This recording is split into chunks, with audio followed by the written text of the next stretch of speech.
Hello everyone, welcome to Anime No Me, and thank you for joining us for another One Piece video. Currently in our story of One Piece, we are about to see a big battle between Shanks and Eustace Kid. And somehow during the past, it was revealed that they fought before, and this was what brought Kid's defeat and also lost him an arm. But now, Kid is convinced that he's going to be able to beat Shanks. So in today's video, we're going to talk about these two crews of powerful pirates, how the previous battle between Kid and Shanks took place, and what the result of this new battle could be when it happens again. Before we dive into the video, if you're new to the channel or even if you've watched a bunch of our videos, we'd be absolutely honored if you'd leave us a like and even subscribe and maybe leave us a comment letting us know what you thought of the video. It really helps us out, especially with that old YouTube algorithm, and it keeps motivating us to make more content. And if you'd like to help out the channel in a bigger way, consider sharing this video or another one of your favorites with a friend. But without further ado, let's get into the video. So my friends, the first confrontation that happened between Law and Kid occurred during the past, and so far we haven't gotten all the details revealed to us, or even what happened since the last chapter of One Piece, but it does indicate that there is a lot of information that's being hid from us, especially about how everything took place. It was because of this exchange with Shanks in the past that Kid ended up forming an alliance with Captains Basil Hawkins and Scratch Manapoo to then take on Shanks and his crew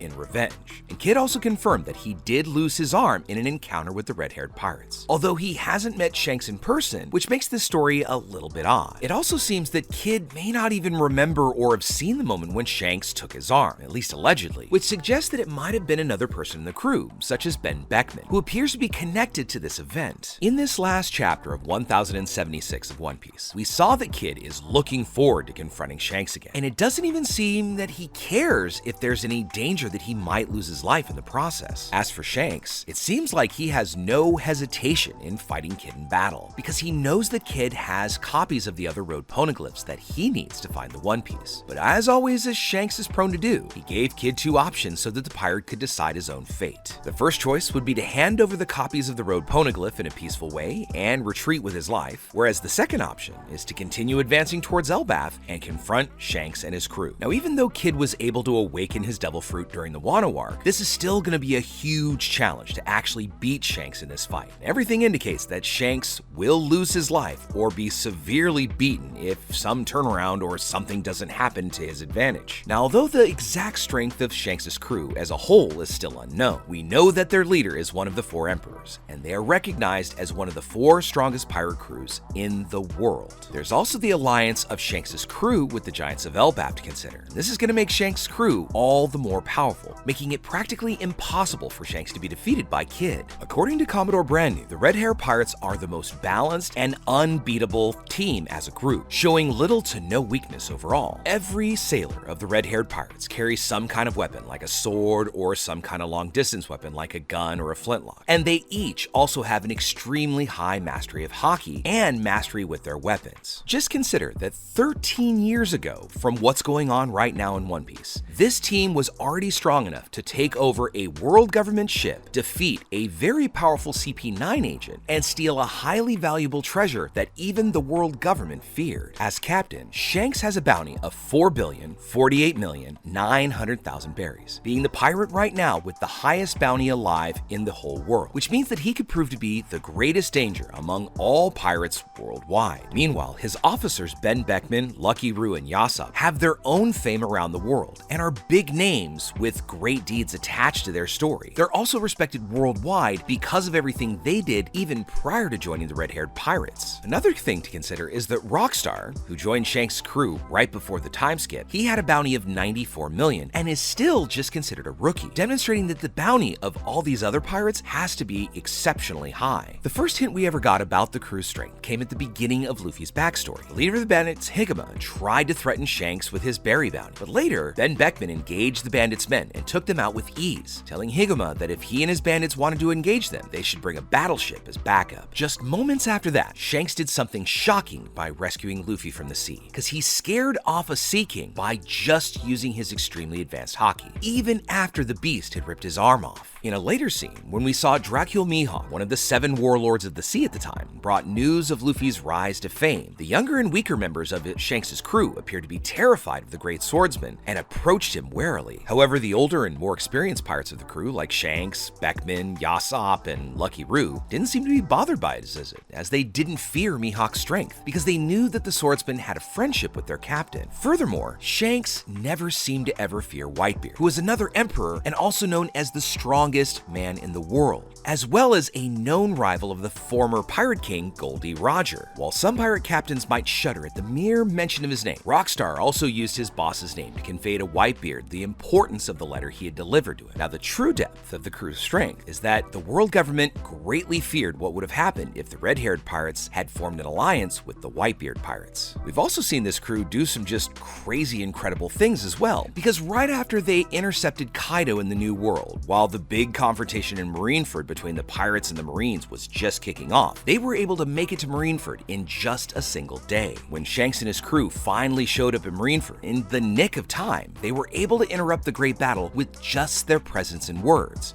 leaving everyone terrified at the idea of having to take on the red-haired pirates. Let's also remember that Shanks was able to save Kobe from Admiral Akainu's attack, which was powered by the strongest offensive Logia fruit, and Shanks did it with one arm and didn't even bust a sweat. And this demonstrated that Shanks really is a truly advanced level, living up to his Yonko title. So as we've seen, Shanks was able to cross blades with Whitebeard, who was known as the strongest man in the world, without any hesitation. He was able to face Kaido, who was known as the most powerful creature in the world, faced off against Akainu, who was the most powerful among the admirals, and even made Teach retreat from the Battle of Marineford by offering to fight him. However, when we think about Teach, he may have just been avoiding fighting Shanks' crew because he said that he just wasn't ready to fight him yet, opting to just back off and wait for a much better time to confront Shanks where he might have the advantage. After all, he'd just gotten his second Devil Fruit, really didn't know how to use the Goto Goto no Mi to his best effect. Charlotte Linlin, also known as Big Mom, also believed that it would take the combined military strength of the entire Big Mom pirates and the Elbaf army of giants, which is famously the strongest in the world, and only then would she have a chance, just a chance, of defeating Shanks and his crew. This is of course one of the reasons why she tried to make her daughter marry the successor to the throne of Elbaf, the giant known as Loki, because in this way Big Mom could become the most powerful Yonko, but her plans ended up failing. We've also learned that the red-haired pirates do have a fleet that flies under their Jolly Roger, but it's really unknown how many they are or whom they might all be. However, it was stated that their own subordinate crews were notorious and powerful crews, known and feared for their strength. Most curious of all, according to Volume 4 Billion, none of the crew members have Devil Fruit powers, meaning they possess great strength and natural abilities gained through practice or natural talent. Now, comparing them to Kid's crew, although they're not known worldwide for being one of the 4 most powerful pirates in the world, they still do present a great danger worldwide. Kid's crew, in fact, is best known for causing massive destruction and civilian casualties along their route across the Grand Line and into the New World. And furthermore, the entire crew managed to withstand the hockey blast released by Silver's Rayleigh, a testament to their overall strength. But despite their great power in battle and overall poise, members of this crew exhibit an innate sense of arrogance. They, like the other super rookie crews, managed to escape Kizaru's attack despite being weakened by the pacifista that was there. After the time skip, it's apparent that their strength and influence has increased, as evidenced by the fact that Kid and Killer's bounties were increased, and also the fact that they were able to establish a base on an island. It also seems that their overall fleet did grow in size as well, as before they were captured by Kaido, they had a few other ships. The Kid pirates attempted to form an alliance with Hawkins and the On-Air pirates. However, Scratchman and Pooh was actually a member of the Beast pirates undercover prior to this alliance, and quickly sold Kid and Hawkins out to Kaido, who was easily defeated the former and coerced the latter into joining them. Because of this betrayal, Kid stopped trying to ally himself with any other pirate crew ever again. However, he did reluctantly ally himself temporarily with the Straw Hats and the Heart Pirates after reuniting with his crew. But let's also remember, at the end of the Wano arc, Kid declared that they were now rivals with both Law and Luffy,